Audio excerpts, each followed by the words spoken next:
Witajcie w nowym filmie na moim kanale. Ja dzisiaj postanowiłam nagrać taką recenzję książki, którą mam ja w dwóch częściach, natomiast w Polsce niedługo wyjdzie w jednej części. Jest to Metro 2033, a w zasadzie powieść graficzna Metro. Ja ją sobie zakupiłam ze względów finansowych w e-booku po rosyjsku i mam jedną część i zaraz otworzę i tutaj mam drugą część, gdyż w Rosji właśnie wyszła ona w dwóch częściach, w zasadzie tam są 4 części w 2 tomach, natomiast w Polsce wiem, że ma wyjść, już można kupić przedsprzedażowo, a ma wyjść w jednej części, natomiast cena była dla mnie zaporowa, bo za te 2 e-booki po rosyjsku zapłaciłam chyba 26 zł, coś koło tego, bo za jeden zapłaciłam 14, a za drugi 11, bo dostałam jakąś zniżkę, więc dla mnie ta cena była komfortowa. Natomiast w Polsce wyjdzie ona w jednym tomie i będzie kosztować 150 zł.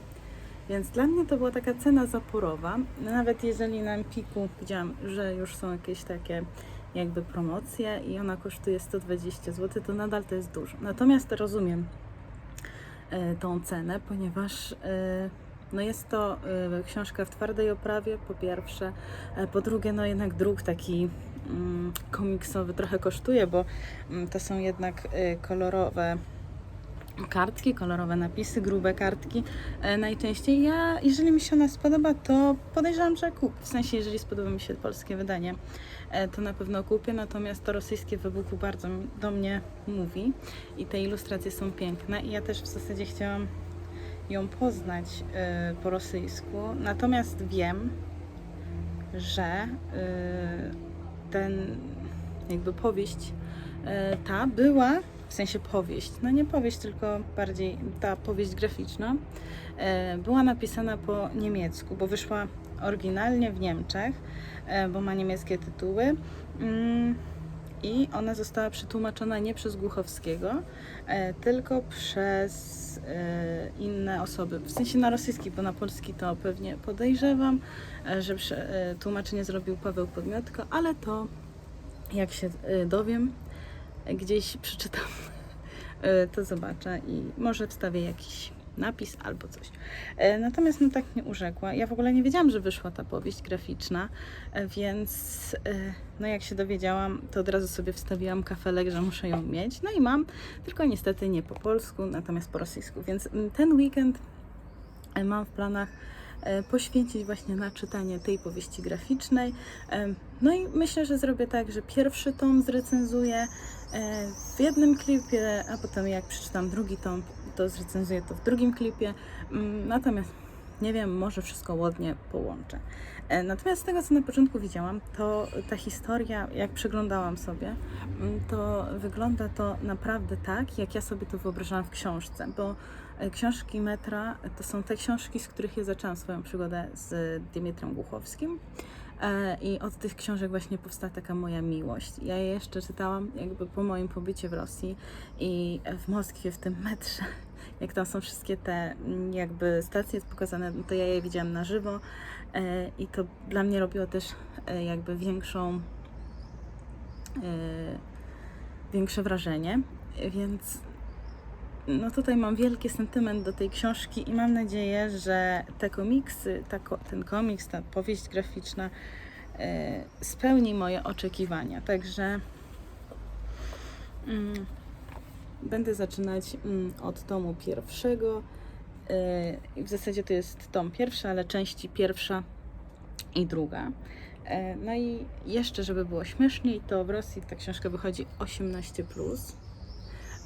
Natomiast w Polsce nie patrzyłam, ale chyba nie jest to taka, pewnie 16+, ale nie jest to aż tak mocno jakby cenzurowana książka i w zasadzie książka Metro 2033 w Rosji nie jest od 18 roku życia, więc jestem ciekawa, co jest pokazane w tym komiksie, że aż tak ją jakby zamknęli dla grupy odbiorców. Żeby było śmieszniej, jakby nie śmieszniej, ale jeżeli w Rosji chcecie kupić książki 18+, to tak jak u nas w przypadku alkoholu, sprzedawca ma obowiązek jakby sprawdzić, czy masz na pewno te 18 lat, żeby ta książka nie wpadła w ręce młodzieży. Także no ja jestem ciekawa, co jest w tym komiksie i niedługo dam Wam znać. Także czekajcie na update'y czytelnicze. No i przechodzę już z update'em czytelniczym Metra, czyli powieści graficznej Metro 2033. Ja czytam po rosyjsku i czytałam w 4 częściach, znaczy 2 książki były, w każdej były 2 części. No i tak, może pokrótce opowiem, o co chodzi w Metrze. Metro to jest postapokalipsa, w której ludzie żyją w metrze moskiewskim, tutaj akurat w tym przypadku. No i oni walczą o przetrwanie. No i co jakiś czas do metra schodzą jakieś mutanty, które obecnie żyją na powierzchni Ziemi. No i w zasadzie ludzie to tak jakby są niby wyższą jakby inteligencją, oni się tak uważają niektórzy. Natomiast no, te potwory już jednak opanowały cały świat, jakby ten znany, czyli moskiewski. No i tam są hunterzy, czyli łowcy, którzy jakby zabijają na zlecenie właśnie te potwory. No i nasz główny bohater Artiom, a to nie są chyba hunterzy, tylko jakoś to się inaczej nazywa i ja oczywiście zapomniałam, jak to po polsku było. No ale generalnie są to osoby, które wychodzą na powierzchnię Ziemi, aby właśnie tutaj naszym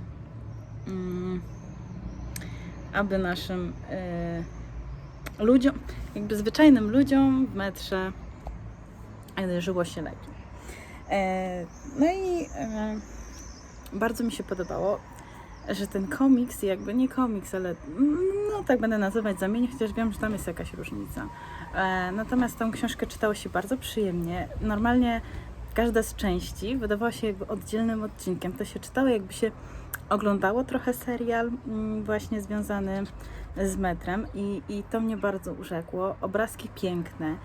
Po każdej części była taka część, takie posłowie jakby trochę i było w jednej pokazane, jak powstał komiks, w drugiej historia, dlaczego powstał komiks i ogólnie były takie bardzo dobrze opisane rzeczy.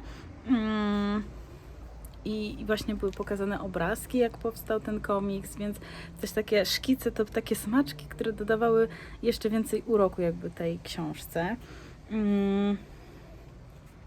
Zauważyłam też, zwróciłam uwagę właśnie, dlaczego w Rosji jakby jest oznaczony ten komiks jako 18+, bo jest dosyć brutalny, obrazowo jest wszystko pokazane, co tam się dzieje, więc jeżeli w książce były opisy takie, no, które człowiek nie musi konkretnie sobie wyobrażać, no ale są też właśnie takie opisy, na przykład jak kogoś postrzeliwują, jest takie słowo? Jak ktoś zostaje raniony, postrzelony, jak próbują kogoś zabić, no to w książce są to opisy, które sam sobie człowiek wyobraża. A tutaj mamy jakby już pokazany opis, przedstawiony jakby obrazek, jak sobie autor komiksu, w sensie rysownik, wyobrażał. W tym przypadku rysownik to Nil jakiś.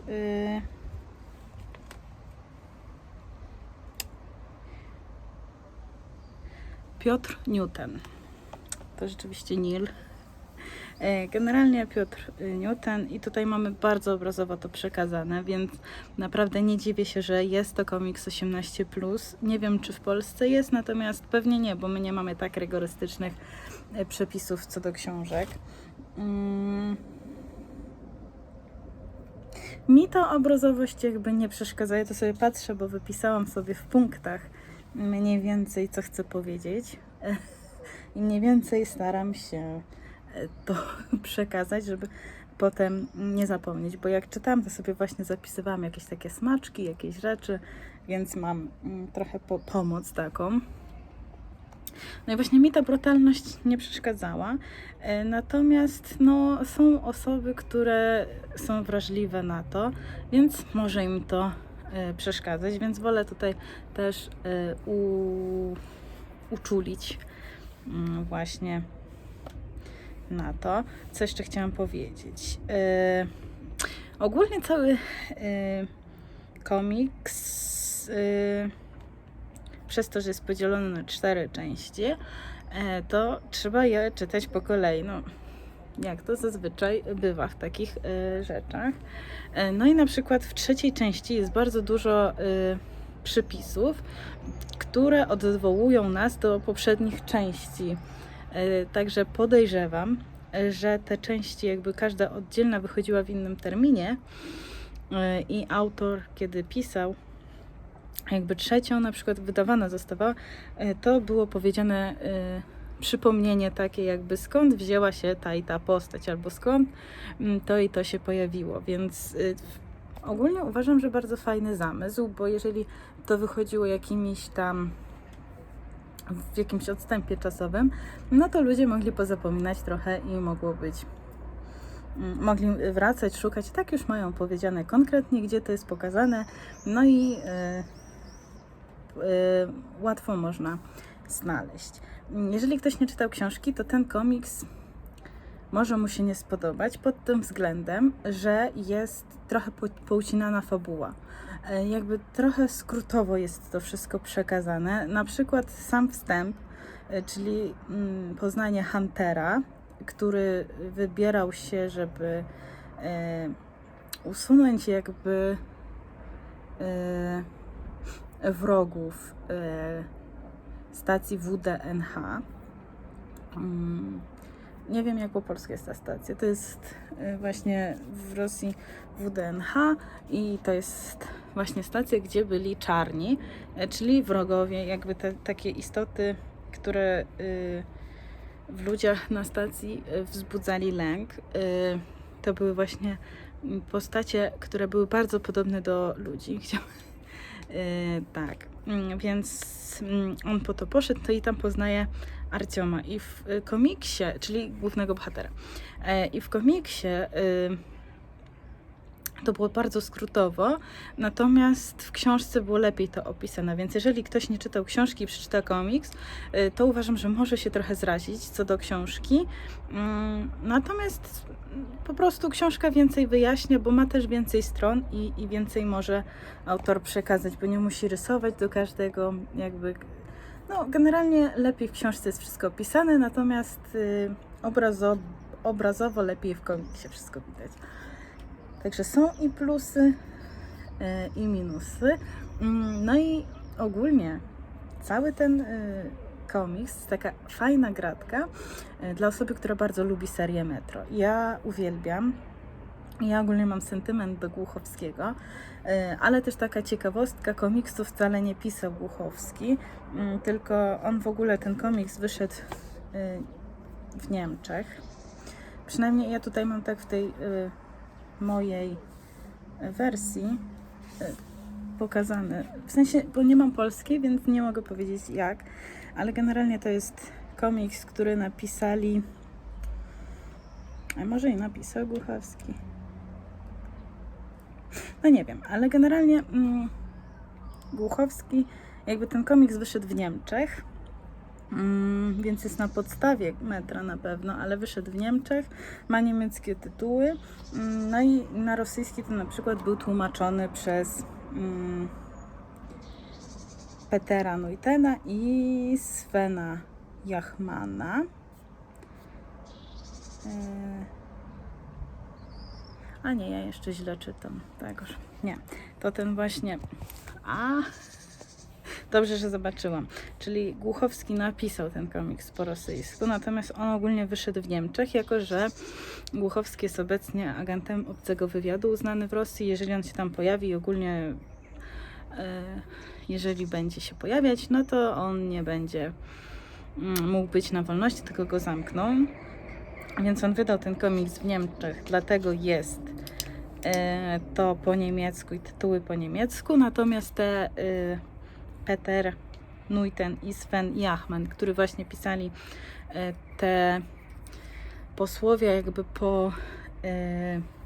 po częściach, no to oni pisali po niemiecku i dlatego mamy ich przekład zrobiony przez Zubariewoj, przez kobietę Zubariewoj, wypełnienie Adeliej Zubariewoj, czyli przez Adlę jakąś zrobiony, Adel. No i ogólnie bardzo mi się podobał komiks, natomiast uważam, że nie jest on dla każdego, bo na pewno osoby, które nie czytały, to tak nie wejdą w tą fabułę, w sensie nie czytały książki, nie wejdą w fabułę metra. No i osoby wrażliwe na brutalność też raczej nie powinny czytać tego komiksu, bo uważam, że no, może być to dla nich zbyt brutalne. Natomiast jeszcze bardzo chwalę te obrazki, w sensie no, te rysunki, bo przepięknie jest wykonany i bardzo się cieszę, że mam. No i trochę zakochałam się, więc podejrzewam, że właśnie kupię też tą polską wersję. Bo naprawdę piękne i podejrzewam, że jeżeli to jest w twardej oprawie, ten papier i to wszystko, jeszcze zapach tego druku, ja bardzo lubię, więc mnie to urzecza. No i to jest tyle, co chciałam Wam powiedzieć w filmie. Mam nadzieję, że takie filmy też Wam się spodobają, także dawajcie znać. Może będą jakieś książki, które Wy mi polecicie czytać i tworzyć z nich filmy. Także dzięki za obejrzenie. Do zobaczenia w kolejnych filmach. No i miłego tygodnia. Także cześć!